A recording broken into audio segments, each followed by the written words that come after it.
and many desk, door. And the Chinese are very good at making other languages into their own language, such as globalization. They use Zenkyuka.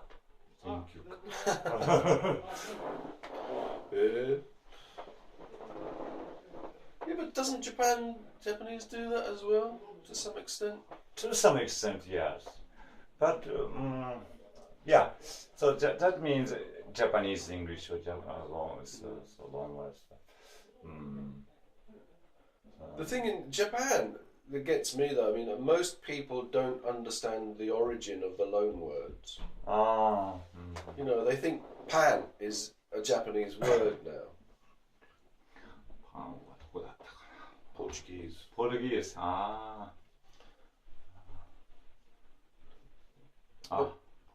Pan is the same in Portuguese, Spanish, French. They're all pan, basically. Means bread. Right. But yeah, I mean, a lot of the loan words, the original loan words, mostly came from Portuguese because of the Jesuits in Japan. Yeah. Society of Jesus, Xavier, and Reese Royce. Yeah. Most of that became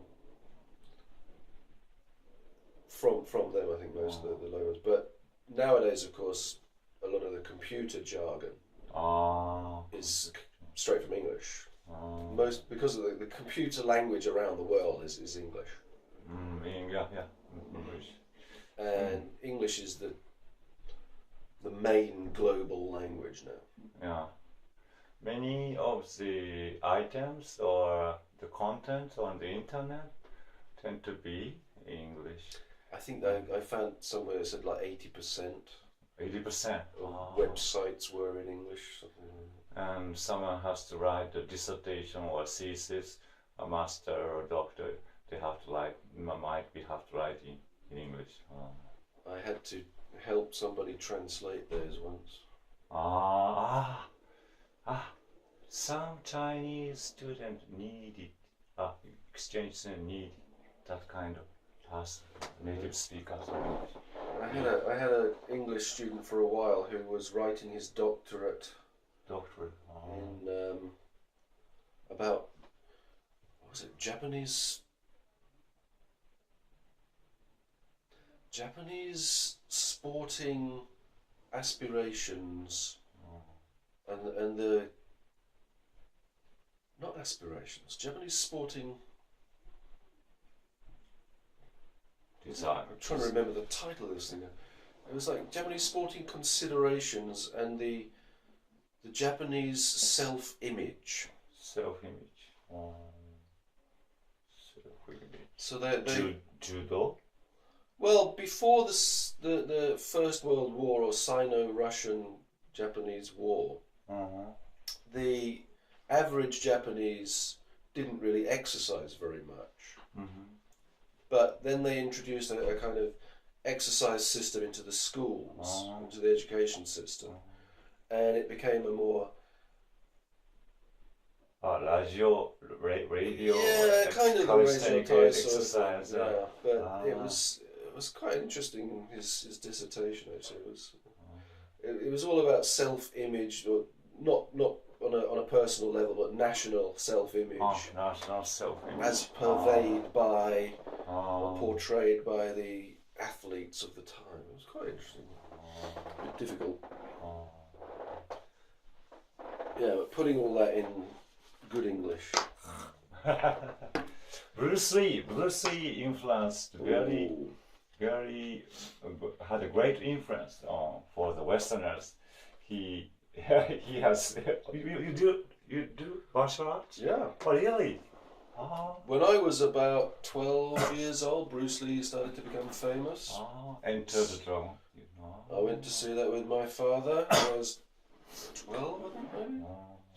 And yeah, ever since then I became interested not just in China and Chinese martial arts, but actually I started reading about martial arts, kung fu, karate, and all of those, and I swiftly discovered that I preferred Japanese, especially the samurai sword. I remember when I was 13, 14, I went to the British Museum to see a Edo Jidai exhibition, and I was just knocked out by these swords that, 600 years old and still razor sharp. And you see the British swords, of the same sort of period, and they're all pitted and pockmarked and rusty. Wow. Maybe you can see them at the Tower of London. But the Japanese, also there was a carving of a monk. Wood carving of a monk. Wood carving of a monk. And I saw that was the most beautiful thing I'd ever seen. So very impressed. So after that, Bruce Lee had a great impact on me. Because of him, I started learning judo. And then I did karate, kung fu, aikido. Now I'm doing tai chi. I'm old now. You're black belt? I never did get a black belt. I got a brown belt in karate. When I got to Kyoto, I started doing aikido, but I decided I didn't like aikido so much.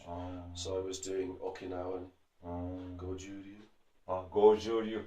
Goju-ryu is more defensive karate. Kyokushin, offensive. Yeah. So I enjoyed it, but I didn't get my black belt in the end. I got up to brown belt, but.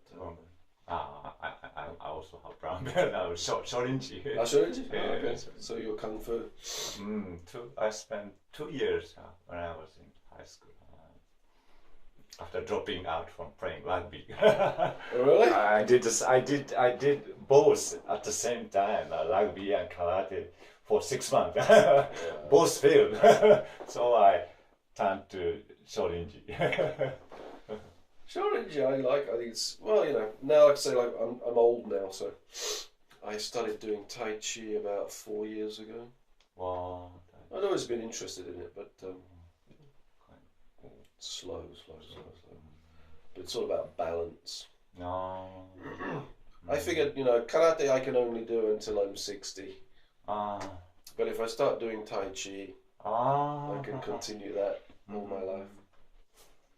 It's a lifelong martial arts, my lifelong exercise.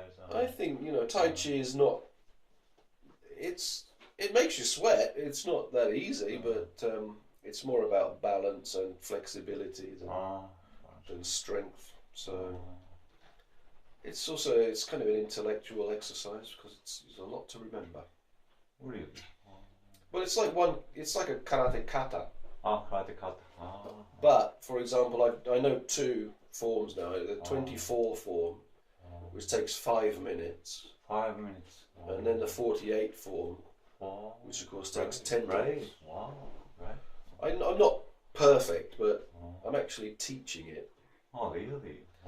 But it's a bit strange. But yeah, I like it. It's very, it's interesting.